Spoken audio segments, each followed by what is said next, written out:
परंतु एस टीची अवस्था अत्यंत बिकट आहे आणि जे प्रवासी आहेत ते सुखी नाहीत, सुरक्षित नाहीत. आता ही गाडी 1 वाजता इथे बंद पडलेली आहे घाटात, त्यामुळे आमची आतापर्यंत काही सुविधा झालेली नाही आहे. या लोकांना इतका त्रास होतोय, एस टीचा इतका ढिसाळ कारभार सुरू आहे. या प्रवाशांची काळजी करणार कोण?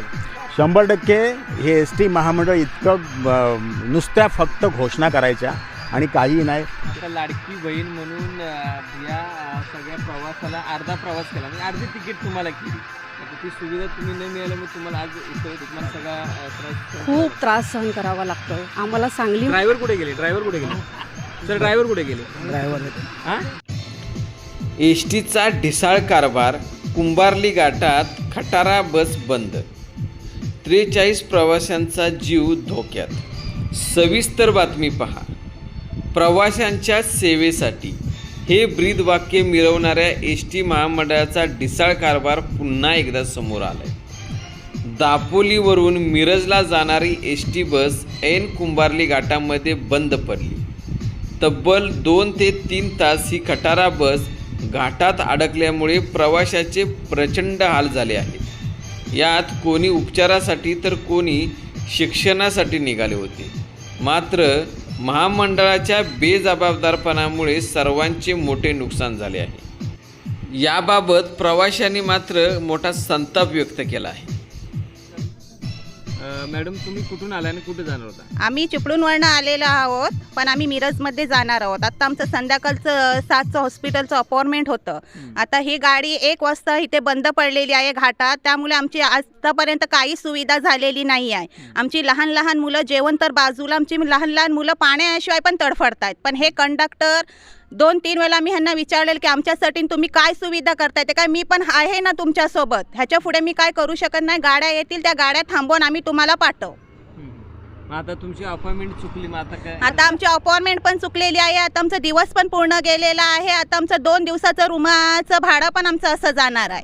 कारण आज संध्याकाळी आमचं अपॉइंटमेंट झालं असतं, आम्ही उद्या सकाळी निघणार होतो. आता आमचं उद्याचा पण दिवस जाऊन आम्ही हा बाळ रात्रीचा प्रवासी घेऊन येऊ शकत नाही. किती वेळ झाला इथं तुम्हाला? आता इथे आम्ही 1:10ला गाडी बंद पडलेली आहे.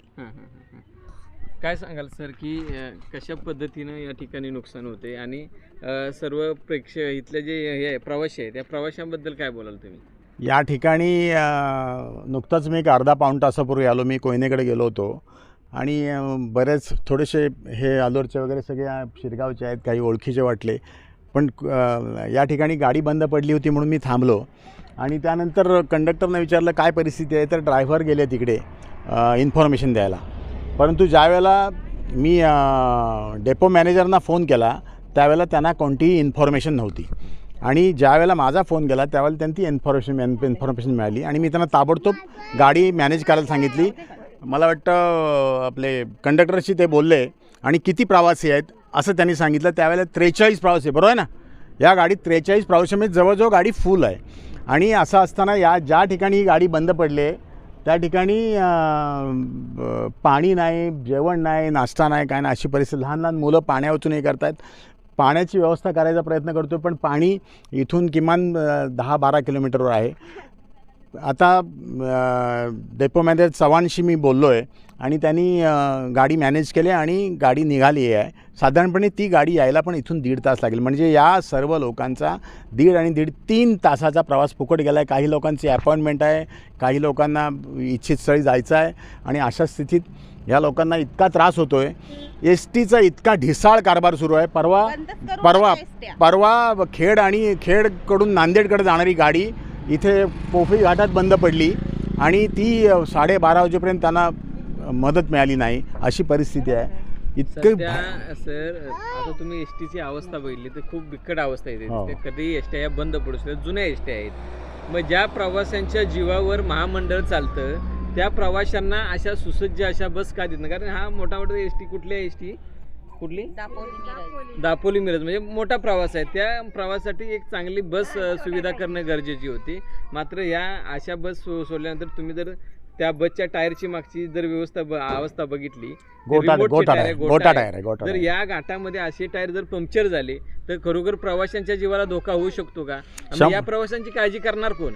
100% हे ST महामंडळ इतकं नुसत्या फक्त घोषणा करायच्या आणि काही नाही ते काही अनेक ST हे स्मार्ट बनवायचं चाललं आहे, परंतु चिपळूण आणि अशा अनेक जे ST बस ST स्टँड आहेत त्या गेली 6-7 वर्ष इतक्या ह्याच्यात आहेत, अडचणीत आहेत, तिथं फंड्स नाही आहेत, काय नाहीत.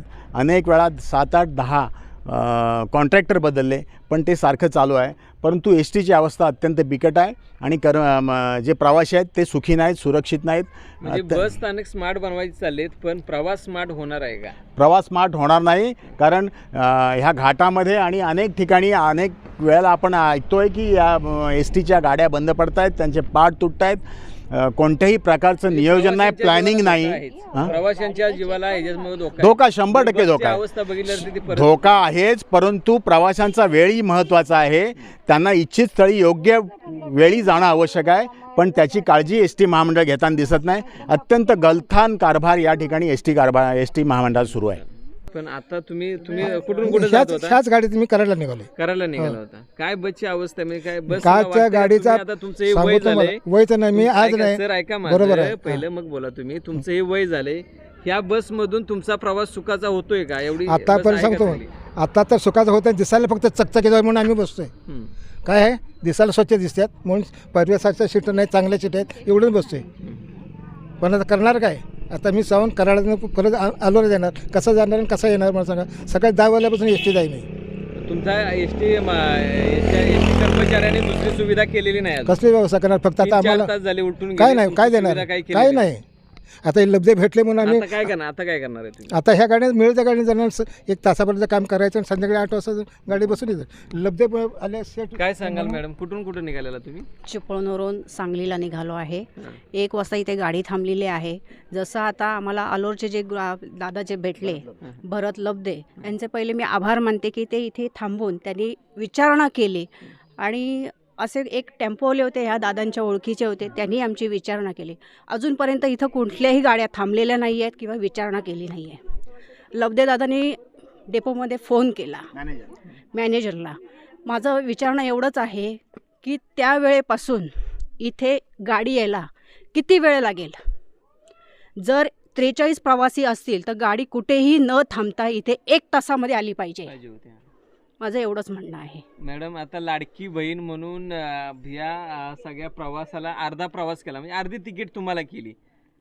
खरोखर वाटते का तुम्हाला हे ST महामंडळाने लाडक्या बहिणीला अर्धी प्रवास करण्यापेक्षा बस सुविधा आणि ह्या ज्या बाकीच्या सुविधा आहेत त्या व्यवस्थित दिल्या पाहिजे? सुविधा ह्याच खूप चांगल्या दिल्या पाहिजेत, याकडे लक्ष केलंच पाहिजे.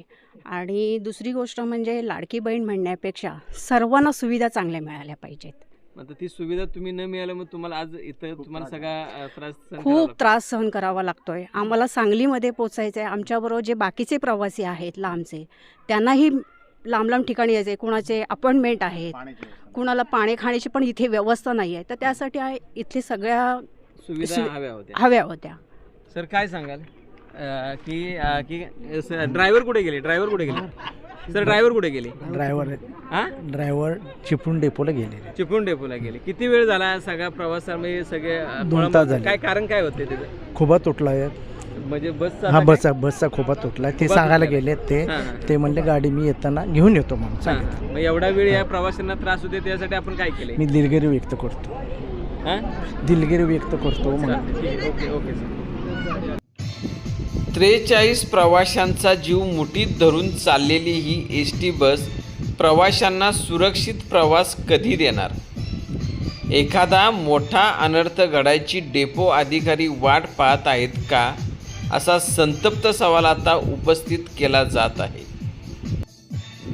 कॅमेरामन आकाश वाळवेकरसह भरत कुराडे, लोकसम्राट, महाराष्ट्र न्यूज.